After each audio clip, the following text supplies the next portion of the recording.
ay who made Rizal our foremost national hero and why? So, di ba, natalakay na sa ibang talakayan kung bakit nga ba naging national hero si Rizal. So ngayon ay matutukoy natin kung bakit nga ba naging national hero si Rizal at kung bakit siya yung pinili na maging national hero. So, para sa inyo, pero bago tayo dumako kung paano naging foremost national hero si Rizal, ay titignan muna natin kung ano nga ba o sino nga ba yung hero. So, maaari niyo bang basahin? Basahin mo ba? According to Webster's New International Dictionary of the English Language, a hero is a prominent or central personage taking an admirable part in any remarkable action or event. A man honored after death by public worship because of exceptional service to mankind. So, di ba? Si Rizal is unquestionably the greatest hero and martyr of our nation. The day of his birth and the day of his execution are fitting commemoratively by all classes by the nation.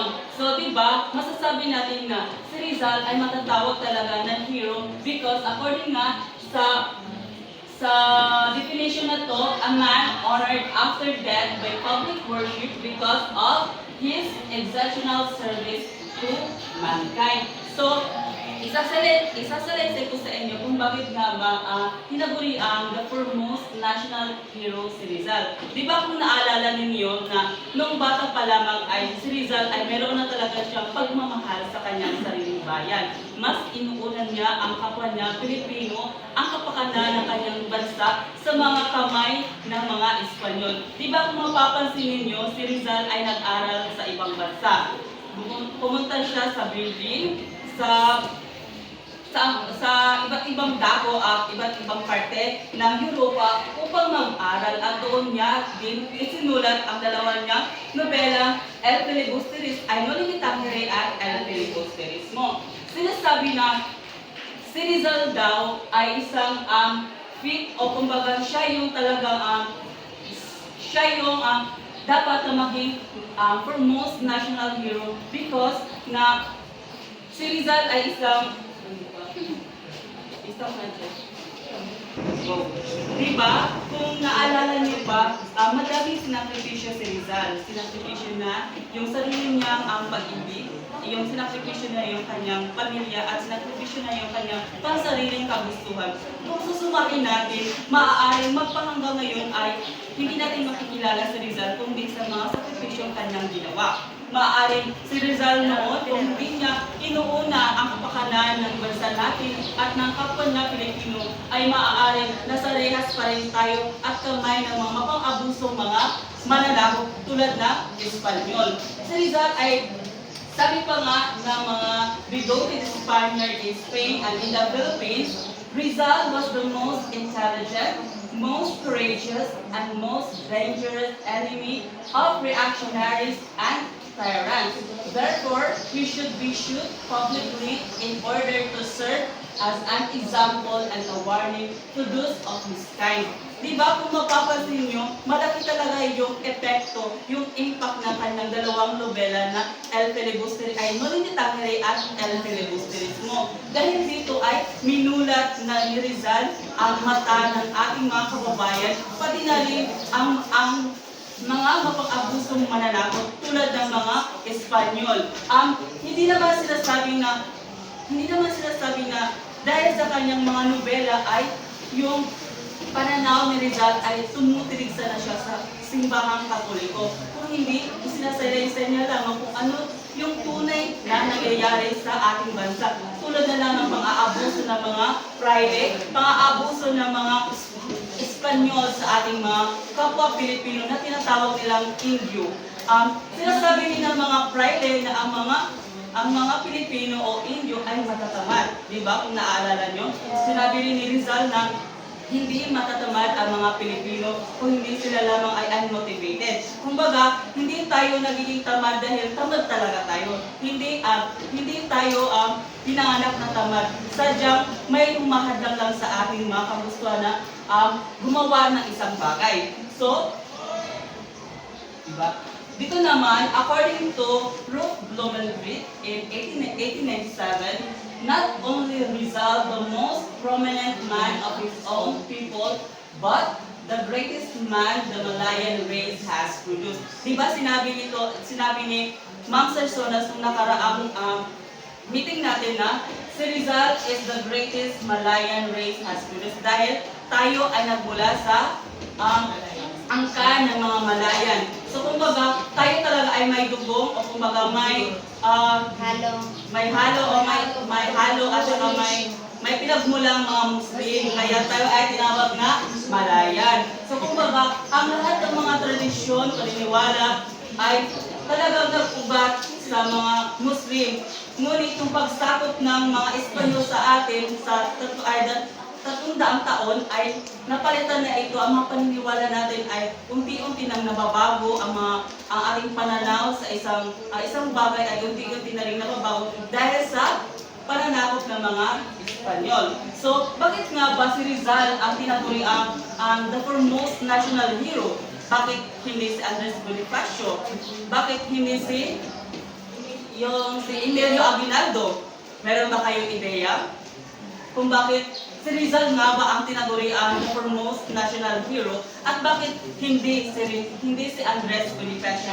Di ba? Okay, binibining Mary Grace Balmes. I think kasi di ba yung mga yung ginawa na Rizal, hindi siya nagpaglaban gamit ang mga yung armas o physically. Nagpaglaban siya gamit ang papel at saka konsulat. So ngayon, nang dahil doon, ay parang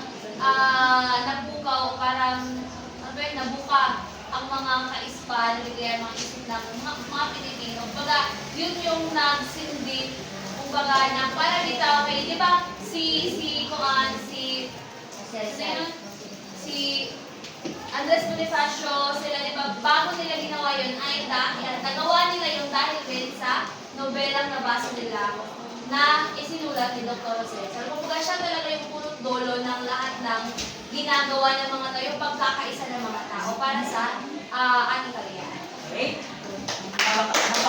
Napakagaling. Binigyan natin siya ng 5 bagsak. 1, 2, 3, go! 1, 2, 3, 4. It is said that pen is mightier than a sword. Kung kaya, ngayon, malalaman natin kung bakit nga ba si Rizal ang naging foremost national hero at hindi si Andres Bonifacio. At dito rin ay malalaman natin kung bakit ikinumpara nga ba ang isang panulat or pen sa isang sword. So, according to Rafael, stated a case of Rizal versus Bonifacio. Rizal should be a source of pride and satisfaction to the Filipinos to have among their national heroes of such excellent qualities and merits which may be equal but not surpassed. So di ba kung mapapansin ninyo, madaming impact ang nagawa si Rizal. From the monuments, from the names, at of course from the streets na pinangalan kay Rizal. Hindi lamang si Rizal hindi lamang ang mga taong bayang Pilipino ang natudyok na maging foremost national hero si Rizal, kundi pati na rin ang mga banyagang tao na kanya nakasalamuha. Tulad nila ni Prof. Blumentritt, at saka yung mga naging kasamahan niya sa Europa. Dahil alam nila kung gaano ang pamamalakad ni Rizal. Sabi pa nga nila, Rizal is the greatest leader that the Filipino people never had. Kasi sa mga nagawa ni Rizal ay nagkaroon talaga ng malaking impact. Diba sinabi kanina ni Miss Balmes na dahil sa dalawang nobela ni Rizal ay si Andres Bonifacio ay nakipaglaban para sa ating kalayaan. So kung susumahin, naging instrumento lamang si Bonifacio sa mga kumbaga ang ginawa ni Rizal na nobela ay epekto lamang sa ginawang pakikipaglaban ni Bonifacio, sapagkat hindi pa man si Bonifacio nagkaroon ng katipunan o pagsusulong ng makikipaglaban, ay nagkaroon muna si Rizal ng kanyang nobela na kung saan napukaw ang kanilang isip at damdamin na lumaban para sa bayan. Di ba kung naaalala ninyo na si Andres Bonifacio ay ginawa niyang leader si Jose Rizal, ngunit hindi naman yun alam ni Rizal na siya yung maging leader nila. Di ba?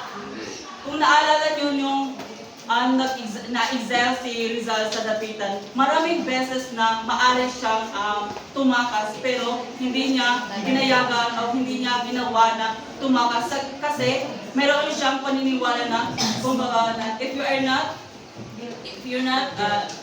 you are innocent until proven guilty. Kumbaga, hindi si Rizal nagtangkang tumakas sapagkat nasa kanyang ang paniniwala na kapag wala kang kasalanan, hindi ka dapat tumakas. Diba? Para sa atin, hindi naman talaga kasalanan ni Rizal. Isinasalaysay niya lamang yung mga kaganapan nangyari sa ating bansa. Ang mga pang-abusong Friday at napang-abusong mga Espanyol. Kung kaya, dito naman kay Bonifacio, it is true that the sword of Bonifacio was after all needed to shake the yoke of a foreign power. But it was only the consequences of the spiritual redemption through by the pen of Rizal. Diba? Sinabi ko na kanina na dahil sa mga gawa ni Rizal, lalo-lalo na ang Noli Tangere at El Filibusterismo ay nagkaroon ng lakas ng loob si Andres Bonifacio na gumawa ng katipunan upang makipaglaban sa mga Espanyol para makamit ang ating kalayaan. So, sinabi din dito na, kumbaga, mas malaki ang ambag ni Rizal, o kumbaga, hindi lang ambag, parang something, mas malaki ang epekto ang nagawa ni Rizal sa taong bayan dahil sa kanyang mga nagawa. Kung mapapansin nyo, diba, sa iba't ibang bansa, na ang karaniwan sa kanilang mga national hero ay mga soldiers. Tapos, dito lang sa ating bansa, sa Pilipinas lang, ay sa Jose Rizal, hindi siya gumamit ng lahat, kundi mas ginamit niya ang kanyang papel at pluma upang makipaglaban sa mga Espanyol. Kaya masasabi natin na he is the foremost national hero that we never had. So, dito naman, para to answer the question why Rizal is our foremost national hero and why. So, ang mga yung gilang pag-aination pen o ito ng pag-itaw. So, yun din. Ako,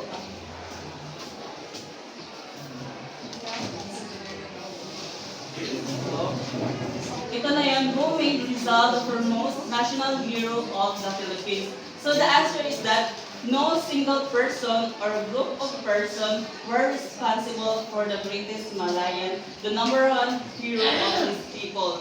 Rizal himself, his own people, and the foreigners all together contributed to make him the greatest hero and martyr of his people. So, sa susunod na mga talakayan ay ipapaliwanag niya kung bakit nga ba si Rizal yung, kumbaga, di ba kayo may sinabi ito sa National Commission for Hero ba something arts and na bakit si Rizal yung napili among the candidates nila ni Andres Bonifacio, Hilario Aguinaldo, tapos si Marcelo H. Del Pilar, si Gabriela Sila, mga tatakil nila kung bakit nga ba si Rizal yung naging national hero ng Pilipinas. So, kumbaga, may criteria doon na kinakailangan mag-meet kung siya ba talaga ay tatanghalin o magiging karapat-dapat na maging national hero. So, yun lamang po at maraming salamat.